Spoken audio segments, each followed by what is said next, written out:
This is Hidden Killers with Tony Bruschi. Here now, Tony Bruschi. Let's keep watching. This is Sherri talking about realizing, okay, the government's after me now. And it's time to finally tell the truth, at least the current version of the truth at that moment in time. Let's take a look. This was Sherri Papini versus the federal government. I was terrified. I was terrified because it was the first time that I was going to dip my toe in the potential of actually telling the truth. I had told law enforcement that I was abducted by 2 Hispanic women, which wasn't true. I was abducted by my ex-boyfriend, who held me captive for 22 days. There was no consent, and he still did it. The injuries that occurred, the bites on my inner and outer thigh, the footprint on my back, the brand, the melting of my skin. I can't do that to myself. And I am telling you, there was no consent. I lied about James's identity for several reasons. First and foremost, I was in danger. I was scared of James, and keeping his identity concealed was keeping me safe. He had mentioned that he was going to be watching the coverage over and over and over again. So he was watching, waiting to see if I would come out and tell on him. Now, on top of that, I couldn't tell my husband that I was having an affair.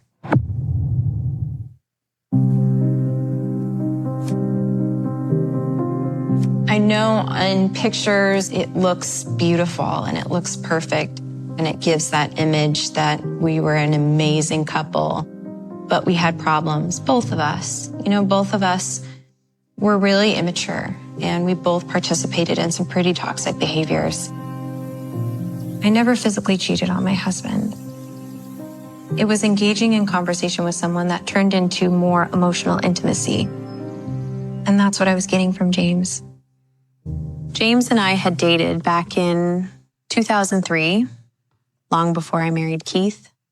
The later half of my teenage years, James and I met and we became friends. And he was just kind of quiet and silly. And from what he was telling me, he lived with his grandma because both of his parents were in and out of jail or prison, or his home life was not good. Yeah. So that's kind of the genesis of James and how they came to be together. What are you getting when you're watching her? When you're watching her deliver these messages and deliver her story on camera?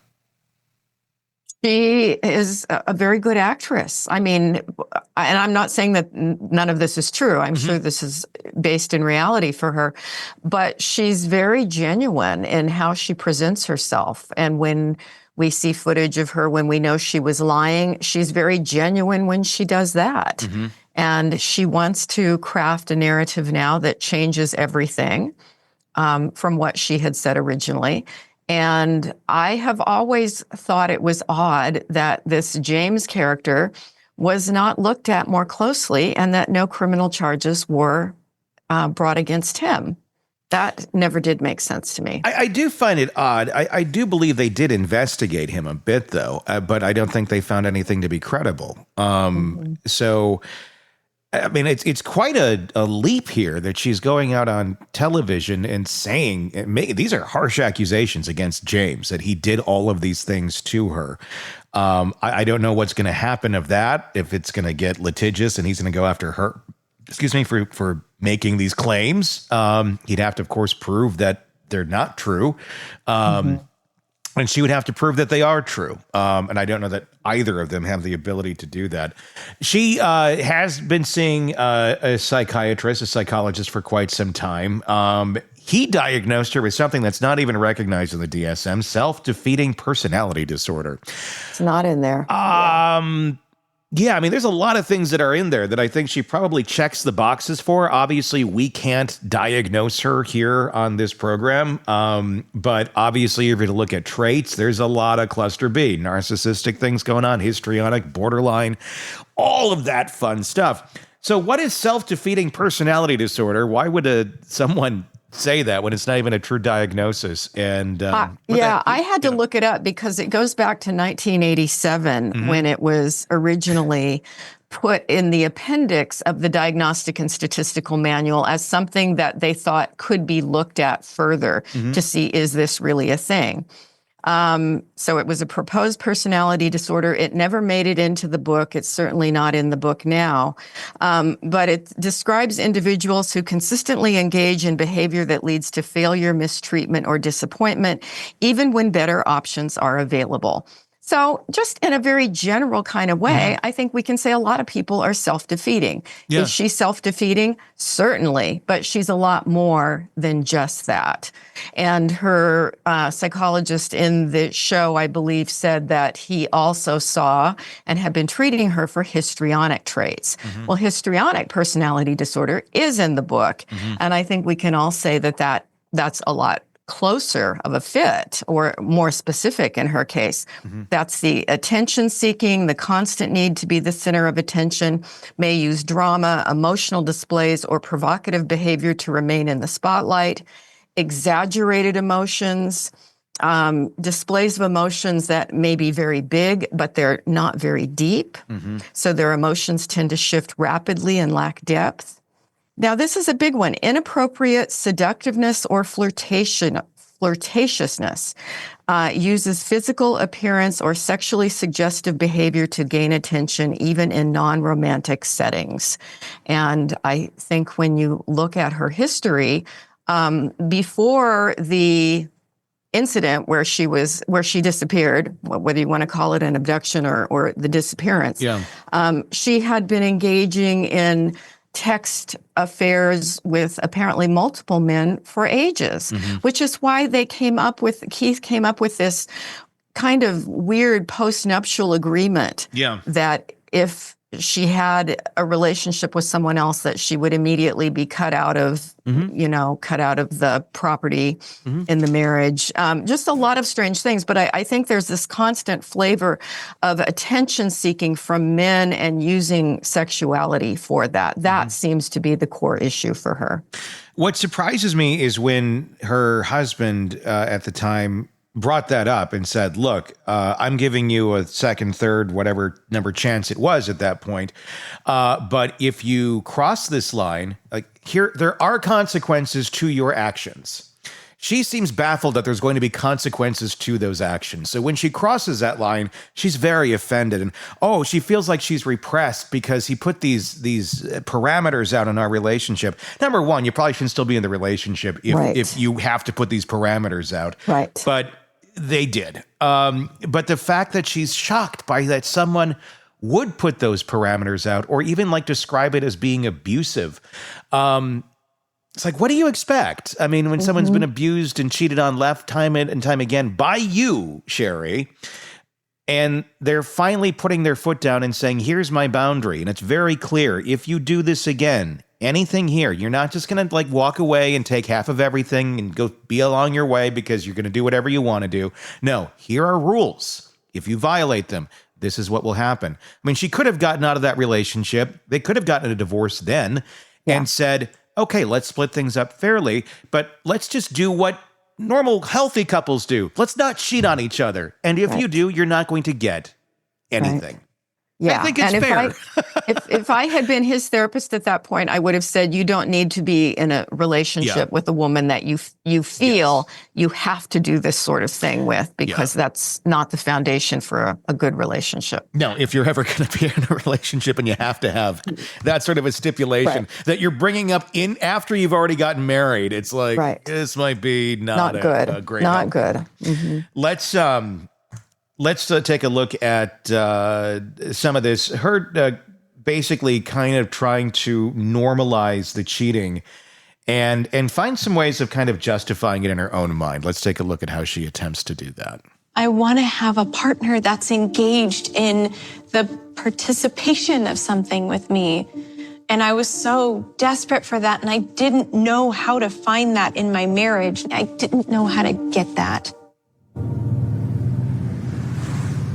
Early on in my marriage, Keith caught me text messaging and talking to another person. He made me sign a postnuptial agreement that said if we got divorced, he got everything.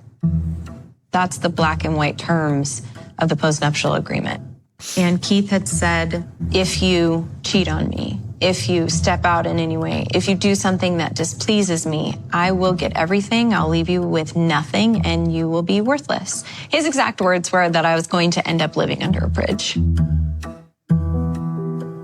And then we had kids, and I was working for AT&T still, and our marriage was good enough.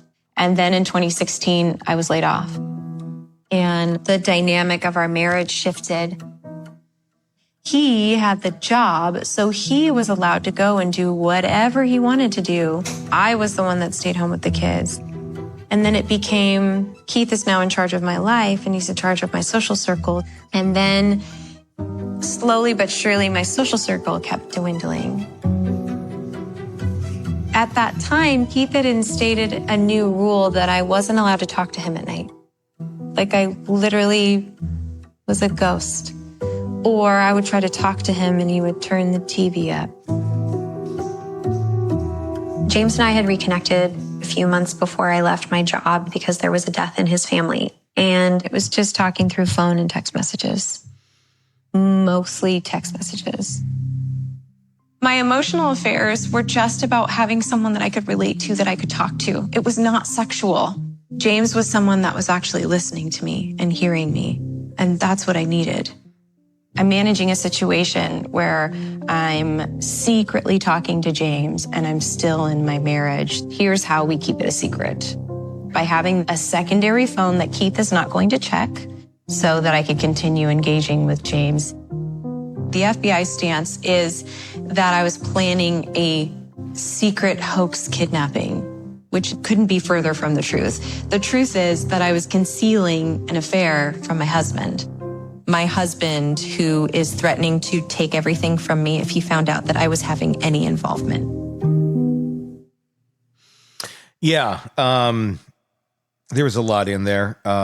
She needed this thing in her relationship. She needed that love. She needed that attention, and I get it. People do need that in their relationship.